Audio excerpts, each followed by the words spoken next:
Yo ho ho! Merry Christmas, everybody. It's not Christmas yet. Kind of on the opposite end of the calendar right now, aren't we? Actually, one of those beautiful days of the year today in South Central Wisconsin. Not sure what it was like in your neck of the woods, but most of the state of Wisconsin had a wonderful, beautiful day. And anyway, I welcome you in for the Hump Day Chat, Hump Night Chat, whatever. 9 o'clock. We're trying to keep it consistent. I might switch the time if this is a bad time for some of the regulars and some of the people that normally hop in. But right now, I think we're going to keep it on Hump Day because it's a good day for me to get some thoughts out there, and it will not conflict when we get back to regular season Packers stuff. We will not conflict with our Tuesday game recap shows, or of course our Friday game preview shows, or more Brews and Bros kind of Friday. But we do kind of talk a little bit about the upcoming games on Friday here on Hafen Bros. So anyway, welcome in. A couple of quick things to get to tonight. If you pop in and you want to throw something in the chat, I'll certainly comment on it. If you had a question or thought, or want to pose something to me, I have a thought, and it's interesting. Of course, we all know, well, at least hopefully we all know. I don't know how you could avoid it at this point, that Aaron Rodgers finally spoke. Hey Ben, how you doing? Aaron Rodgers finally spoke. Was trying to just mostly pay tribute to Kenny Mayne and not talk about what's going on with him and the Packers. But he did speak, and one thing that he said really kind of stuck out to me. I don't know. Hey, Eric, how you doing? Nice to see you. So a lot of people were making fun of stuff he said, talking about the people that really make up the organization, and I understand where he's coming from because I believe the same thing. And I think there are a number of people that he may have been referring to. That's not what stuck out to me, though. The one thing that stuck out to me, which I think tells all of us, so if there's anybody out there that's still thinking Aaron Rodgers is going to be back in Green Bay, it's not happening. It's done. It's done. He will not play for the Packers again. There's zero way. And the reason I say it is because something that he said and the way he said it when he was talking about how he loved the fans, he loved the players, he loved the coaches. Of course, he didn't say anything about the front office, but he said he loved everybody else. So that tells you where the issue is. The people operating the team, the way they operate it, is what he has issue with, and I'll get into that in just a little bit. But the main thing that he said is, specifically, he said it's been a great 16 years in Green Bay. And you don't say that. And he said it really quickly. It wasn't like he focused on it, but you don't say that unless you know you're at the end of an era with something. So that to me signifies his mind's made up. So all the people that still are out there like, oh, if we just do this, we'll get him back. Or if we do this trade, or we move Love and we give him a bunch of money and throw money at the problem. No, it's not. It's just that one thing right there tells you that what we knew in 2020 when this draft pick was made is happening now. It is the end. And it's good. It'll be better for him. It'll be better for the team of the Green Bay Packers this season if they just move him as well. And, you know, one thing people talk about him not being at OTAs and all this stuff. Well, you know, maybe the Packers and him have kind of worked this out, that they are going to move him. And they're like, look, if you come to OTAs, it's going to be a huge distraction. So just stay away. Or maybe he just decided to stay away. I don't know. But either way, it's better that he's not there if he's not going to be on the team this year. And I think he told you that his time in Green Bay is done. So let's see. Ben says, don't be sad. It's what he wants. Yeah, I agree. It's what he wants. And that's fine. People want different stuff. Things change. We get it. Sometimes with an organization, things run their course, but more than that, a lot of times there's things that build up and philosophical differences, and at some point things are not working anymore. They just don't work for the parties involved, and that's okay. So I just want to say that to all you Packer fans that are still out there kind of thinking there's a way, or if we do this, if the Packers do this, or whatever, or the people putting out, all these scenarios about here's what the Packers need to do if they want to get him back, all these things that they've said. No, it's not happening. It's done. It's done. Rick says, I think no matter how this plays out, it's going to come off as AR's fault. Crappy drafts, questionable free agent signings, or not signings will be forgotten or ignored. That's true. I mean, that's kind of the part to me that makes it sad, or makes me a little bit sad, is because I remember how, and of course, most of us that are Packers fans remember what he had to go through during, the lead up to when he was going to be the starter, and then Favre came back, and that whole saga, and the way the fans treated him, and all this stuff. And to me, that's the saddest part. Like, a dude that had to go through that just to win over the fan base, and then played for this franchise for so long, and now this is how it's going to come out in the end. And I understand he took a stand for himself.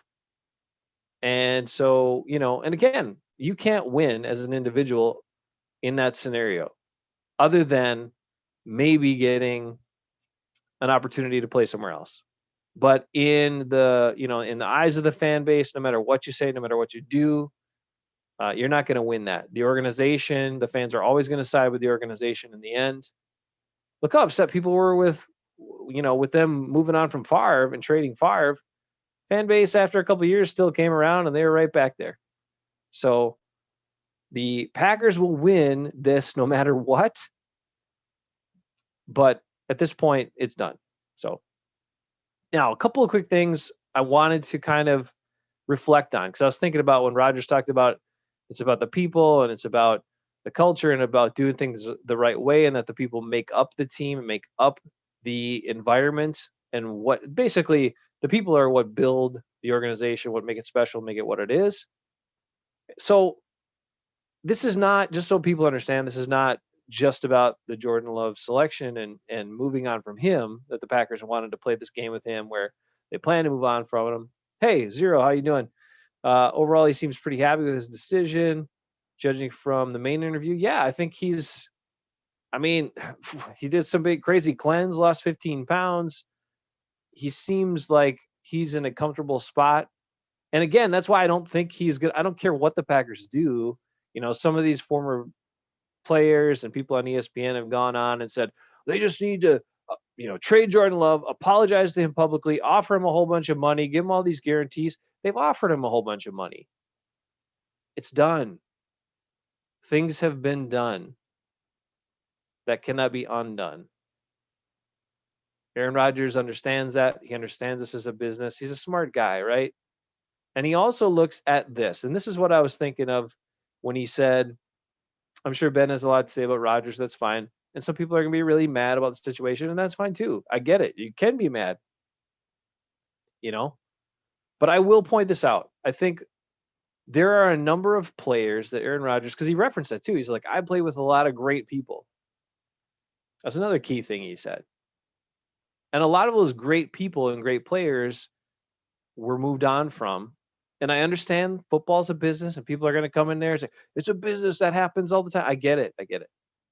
But Aaron Rodgers is a very deep person.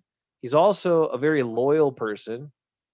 So when he forms bonds with people, that means a lot, right? So I think it's not like necessarily everybody else. And so you can say he makes it too personal. I understand. But when you go to war with people in a scenario like they do in football, and train and sweat and bleed and work through injuries and do all that stuff, these bonds are formed, and it's hard when those bonds break, right? But so here's where I think here's some notable things that happened in the last handful of years that I think kind of ultimately led to this. It's certainly not just about the Jordan Love pick. Here's some key guys, right, that the Packers chose to move on from, not offer a contract, undervalue. And these are some pretty awesome players, and also players that if the Packers that seemed to be loyal to the Packers, that wanted to stay with the Packers, but the Packers didn't want to keep them around. 2014, after the 2014 season, we know the way it ended. One of the worst, horrible last 5+ minutes of a game I've ever seen in my life. Tramon Williams, gone. Now, they did eventually bring him back after a hiatus in a few years, but Tramon Williams is at the top of his game, and they threw him out there, got rid of him, picked a baseball player and a basketball player to take his spot. We know how that worked out. 2015, after that season, John Kuhn. Bye-bye, John Kuhn.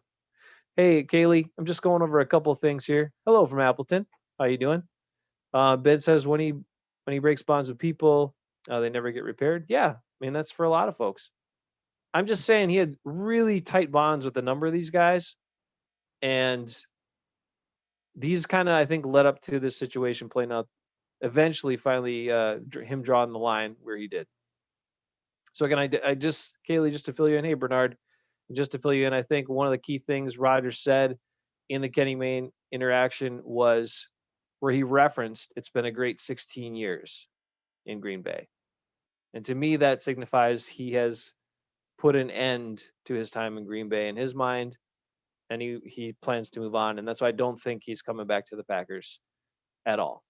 And hopefully the Packers have realized that and backed off their stance about we're not going to trade him. And they say, yes, let's trade him and get some value for him because he's never going to be more valuable than he is right now. Anyway, 2015, after the 2015 season, John Kuhn, gone. Went to the Saints, right, for a couple of years to finish his career. 2016, TJ Lang. Did he still have some good football left? Yeah. He had just made the Pro Bowl, too. And TJ Lang, nope, Packers parted ways with him in 2016. Another key guy, right? Another key Rodgers guy. And just key guy for the team. I love TJ Lang. He was awesome. All these guys are awesome. Tramon, fantastic. Kuhn had a great role. Did so many things well. TJ Lang. Also in 2016, the one that pisses me off, maybe not Aaron Rodgers as much, Micah Hyde didn't even get offered a contract. Micah freaking Hyde. That one I'm holding against the Packers for a long time. Probably till I'll take that one to my grave. 2017, after that season, Jordy Nelson out the door. Did he slow down a little bit? Yeah, maybe. But the connection those guys had, the trust, the way they did things, without even thinking about it. I mean, that's not just a friend you lose. That's like production and comfort and reliability, all just tossed aside. And we know who they took to, brought in to replace him, Jimmy Graham. We know how that worked out. 2018, Randall Cobb, get out of here. Now, was Randall Cobb a little slower? Was Randall Cobb, not what he was as a rookie in his first couple of years? Yeah. But could he still have been a productive player and have a role on the team? And would he have taken kind of like the Aaron Jones hometown discount? Yeah, probably. And Randall Cobb, like one of his best friends that he has had in his entire time on the Packers. Now, again, I know that's getting personal. I get it. But again, it's another player that still could have been productive. And the Packers are like, see you later, right? So I just think that list right there, that's each one of those is a hit. It's a hit, hit, right? And enough hits and it gets to you. And then, of course, they tried to do it to him by drafting a quarterback in the first round in 2020, which is, I'm going to share something here and show you. This is exactly why we had this particular reaction to that whole situation. I'll get it here in a second. Come back, Zoomer. There it is. So this is exactly why this happened in the 2020 draft. And this was our reaction. With the 26th pick of 2020 NFL Draft, Green Bay Packers select Jordan Love, quarterback. What the? They took the quarterback. You're took kidding Jordan me. Love. You're kidding me. Nope. How can I not put expletives on the show? What This the? makes no sense. What? This is the dumbest thing I've ever heard of. What the hell? What the crap? Why? Why? Why?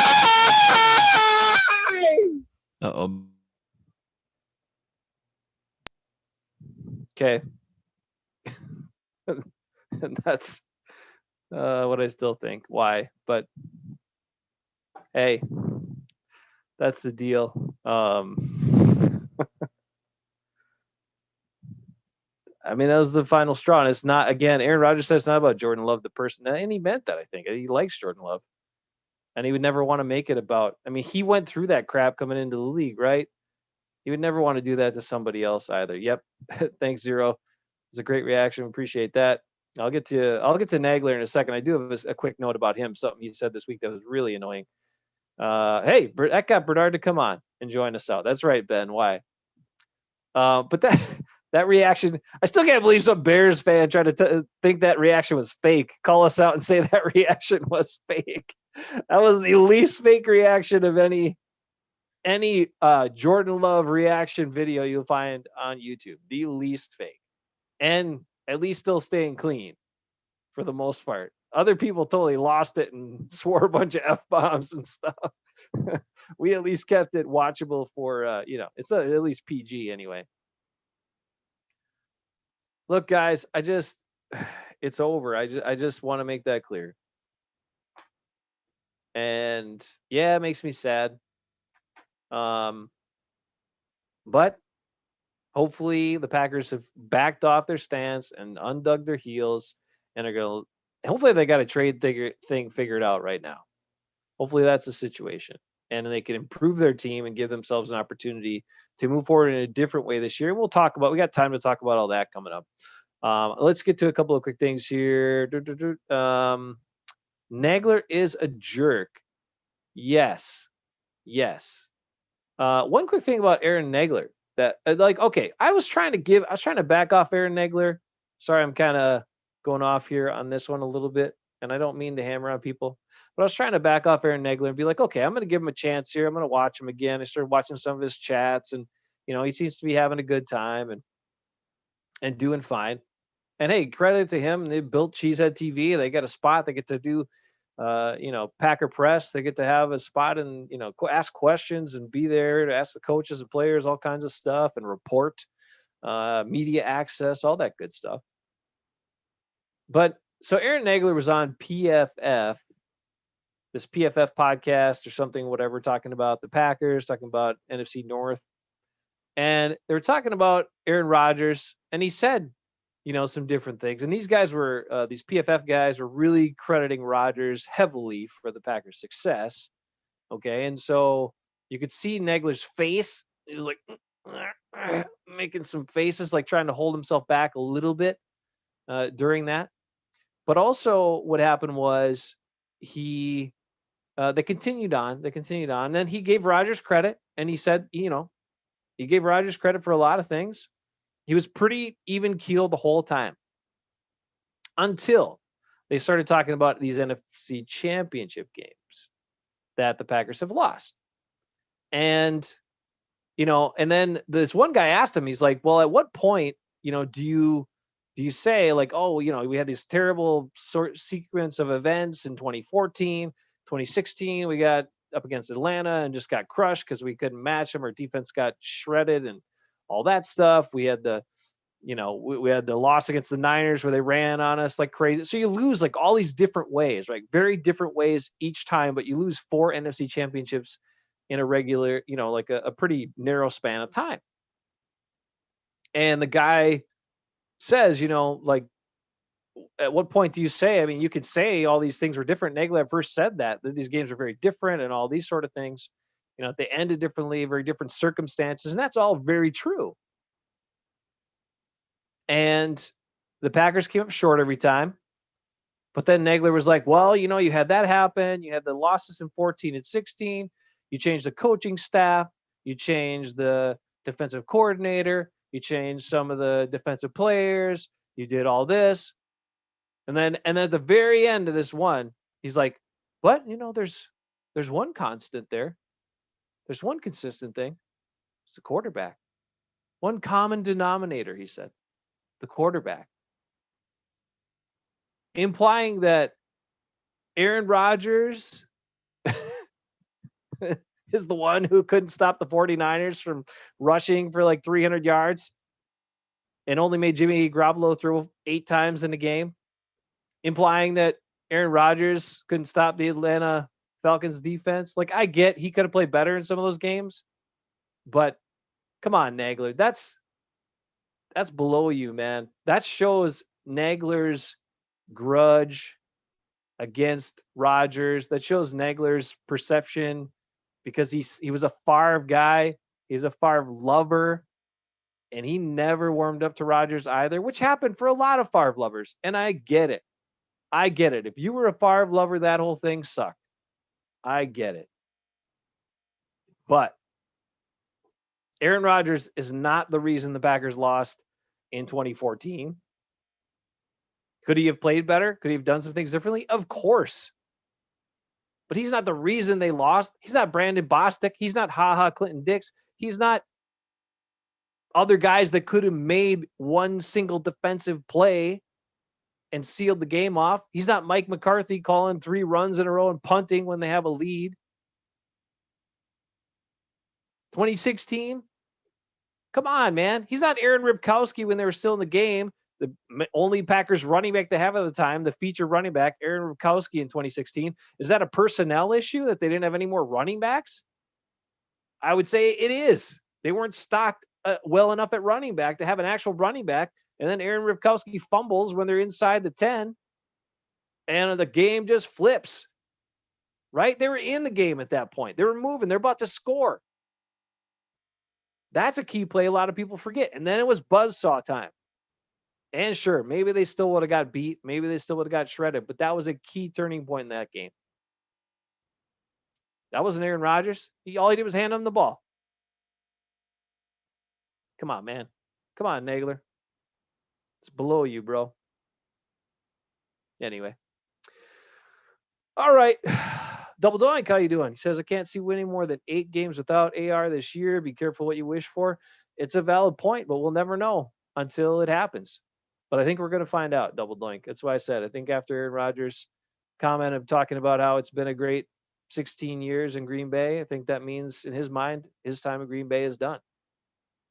And it will be for all the Packers fans that have hammered on him over the years, or other people that have bashed him over the years, all the Colin Cowherd and Skip Bayless, and now even Nick Wright, who's turned on him. He used to be a huge Rodgers fan, turned on him. Well, because he's on Fox, you got to drum it up on Fox. That's part of their gig. But for all those people and plenty others, they're going to get a chance to see what the Packers are like without Aaron Rodgers. And I don't know. We'll find out.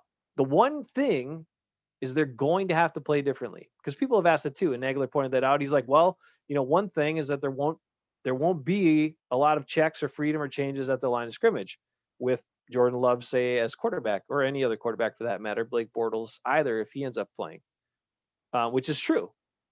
But the Packers are going to have to adjust and play offense differently. Run first. Run first is going to be the key. They have to. And at least for this upcoming season, they're set there, right? Because you would think A.J. Dillon is going to come along and really be a crucial part and a big part of the offense. You got Aaron Jones back. So at least they did that right. At least they signed Aaron Jones back, so it's not just all on A.J. Dillon to pull off the running game. So maybe it is time, and that's what you're going to see. And that could lead to success. That could lead to success as long as they get the O-line figured out correctly. Now, OTAs, I did want to point that out. So far, without David Bakhtiari there, so far in OTAs, probably some of you know this, but Elton Jenkins is playing left tackle. John Runyon is playing left guard. Myers is center. Lucas Patrick, right guard. He's freaking better be. Damn Packers.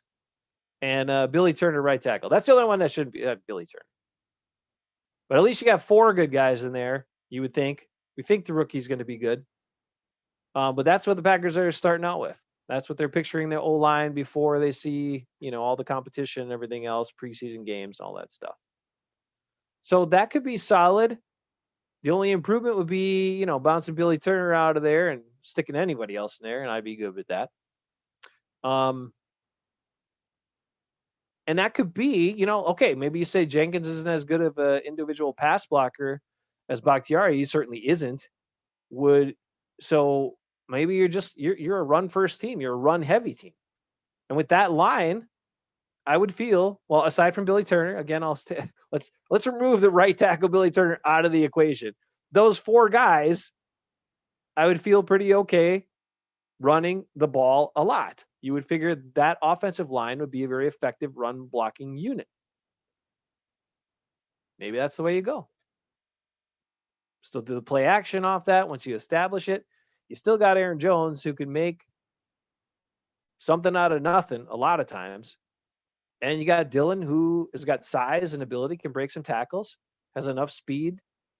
And, if he sees the hole, he'll take it. So that could be what you see out of the 2021 Green Bay Packers, is a run-heavy team and really easing Jordan Love into things. And I think that could lead to 9, 10 wins. Again, remember the division they play in. So that even with Jordan Love, they're not out of the realm of winning the division. That's certainly possible because they'll just have to change the way they play offensively. MVS will be highly underutilized, but if you hit him a couple times, well, still impactful, right?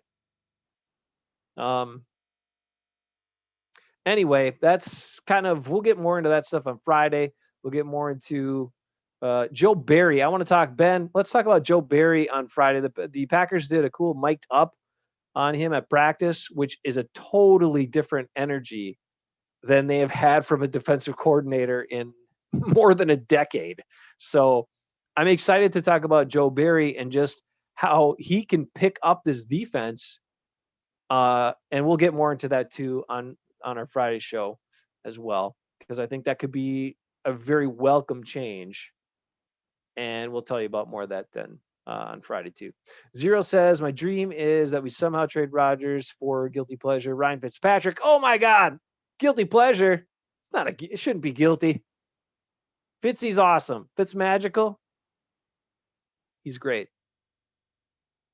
Inevitably, he kind of blows up and throws like 4 picks in a game, but he makes he plays some good football too. Like at least half the games, he plays some good football. With A-Rod out this year, Adams is gone next year. I think that was going to happen anyway, Zero. I don't think Devontae Adams was going to be back. I don't think the Packers want to offer him as much money as he thinks he's worth. And I also don't think that he fits necessarily their future plans. I think they need to obviously then draft more receivers and acquire more talented receivers to move on from him. But I don't think he was going to be there after this year with or without Rodgers being on the team. Let's see. Rick says they're not going to replace Rodgers and all the things that he did well, but they can play to the string. Yeah, exactly. That's what we're talking about. Zero says I have a love-hate relationship with MVS. Yeah, a lot of people do. But you know what? You should be more on the love side. Let the hate go, because MVS, Zero, go back and watch. And if you don't have the full game, go back and watch the complete highlights or the long version highlights that you can. It's like 12, 14 minutes or whatever.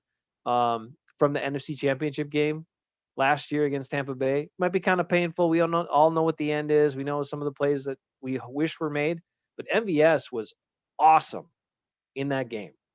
MVS had a number of games last year where he was really good.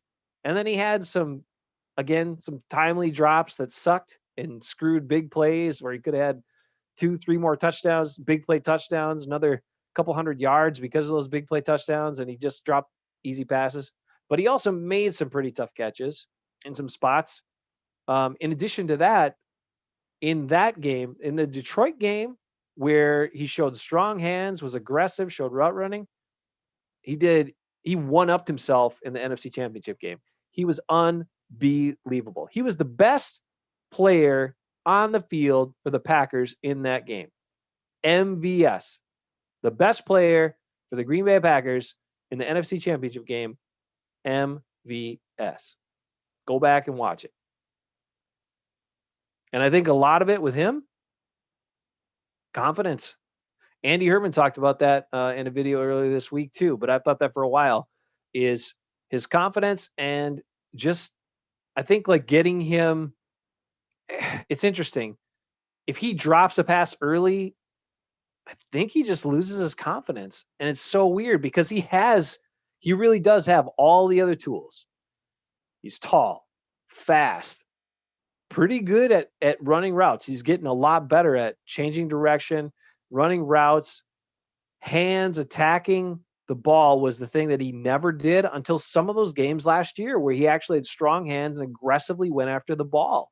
If he does that and can be more reliable with his hands, which I think is tied to his confidence, that dude's a bona fide number one receiver.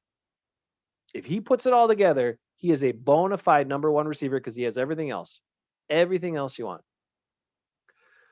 Let's see. And yeah, Rick points this out too, and Ben said this too. If Aaron Rodgers isn't back, we're going to find out how good of a coach Matt LaFleur is. And we'll find out. We'll find out how good he and Nathaniel Hackett work together, creating offensive systems. We'll find out how good those systems work just from those coaches, because you're not going to say your first time starting basically rookie quarterback who was basically redshirted last year. You're not giving him many options to change things at the line of scrimmage or do anything or change the play call. It's like, hey, I'm calling this, run it. And if the defense wins on the play because they had a good defense for that call, well, we lose. That's the difference. What is that, Ben? Ben says, yes, but MVS is needed and more valuable to the offense running properly. Yes, he's key. He's key, man. And he does. What do you want? Like, what do you want in a wideout? Height's good. Speed's awesome. A guy that can run, change direction, be a pretty good route runner. He's got that too to go along with his speed. A lot of those fast guys aren't very good at running routes. Watch the Tampa Bay game, man. He ran some great routes. And he had great hands in that game. So if he can put that together consistently, that dude, you can let Devontae go. And that guy could slide right in there as your number one receiver. And he brings the deep threat, which Devontae doesn't bring. Lazard is going to be a beast. I love Lazard. He's got a couple of limitations with his game. But where MVS is a little inconsistent, he's usually pretty consistent with his hands, reliability, things like that. The thing Lazard doesn't have necessarily is that top end speed. So, but he has a lot of other really good attributes. And those two young guys together, size, and you throw in this new Rodgers kid, Amari Rodgers, it's a nice group of pass catchers that probably, they have the potential to come around and be as good as some of the, triplets or whatever the Packers have had in seasons where they had very productive pass games. So we'll just kind of have to see how they all develop. What does MVS come back looking like this year? In a contract year? What is Lazard, who's been kind of on this year-to-year contract for a couple of years now? What does he do?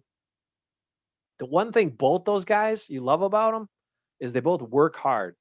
They both care about it. They both put a lot into it. They both work really, really hard. And one way to get better is putting the work in. So love those guys too. All right. So anyway, just to recap, we got enough recap. Micah Hyde's the one that pisses me off the most of those guys that were let go after those seasons.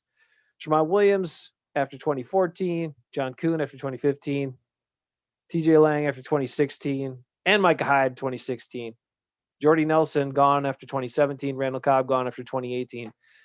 think those were all blows to this whole Aaron Rodgers situation, and now it's finally going to be done. So I would expect a trade as soon as they can get it done after June 1st. Yeah, Robert Tonyan too. He's there right now in OTAs. There's video of him. He's awesome. We've been fans of his for quite a while. He is a great hands catcher, reliable, fast. The one thing Tunyan's got to get better at is breaking tackles and yards after the catch. But yeah, love Tunyan and his blocking. His blocking needs to get better too. He does need to become a better blocker for sure, but he's working on it. Good thing too that Lazard and Ben points it out. Lazard and MVS both very good blockers too in the run game. Casey Hayward hurt you, 0. Yeah, that one was tough too. That one was tough. But I'm just looking at guys that Rodgers was really close with, really valued on the team, and really, I think those were all kind of fractures in the relationship. And then you take the one other key point I think that I put out there in a chat was that I don't know. Hey Bernard, thanks. I don't know if you remember the report, the Tyler Dunn report, of course, the Bleacher Report, the McCarthy stuff, Rodgers stuff, where Mark Murphy was quoted in that report, again, a bunch of anonymous sources. So, and Rodgers refuted this, said this wasn't told to him, but maybe it was, where Mark Murphy said, just don't be the problem to Aaron Rodgers. And, if he actually said that to Aaron Rodgers, which I kind of think that he did, the more I think about it, that could be another piece to it. Like, hey, you chose to move on from Mike McCarthy. Really, you feel like you got to say that to me at this point? I would like to turn around and say, Mark Murphy, don't be the problem. Because you're the hothead that wanted to fire McCarthy after the Cardinals game instead of letting him finish the season, which made no point. There's 0 point to it. And on top of that, I kind of have my speculations that Mark Murphy got all whipped up after the Detroit game and saw Rodgers play like garbage at the end of that 2019 season in Detroit, overthrowing guys and just being off and not looking so hot. And Mark Murphy was in Brian Gutekunst's ear, like, we got to get a quarterback. We got to get a quarterback in the draft. Get one. Maybe that's what happened. That's my speculative thing for the day. Mark Murphy. He needs to get some heat. He hasn't gotten nearly enough. Remember, he's the guy in charge. Told you that the other day. All right. I got to jump, guys. Thanks for hanging out in the chat. Wednesday, Hump Day, Packers chat. Brighter days ahead. We just need this situation to get resolved. But hopefully it ends up being good things for both parties. I really do want the best for Aaron Rodgers. And I really, of course, do want the best for the Packers. And my man, number 62.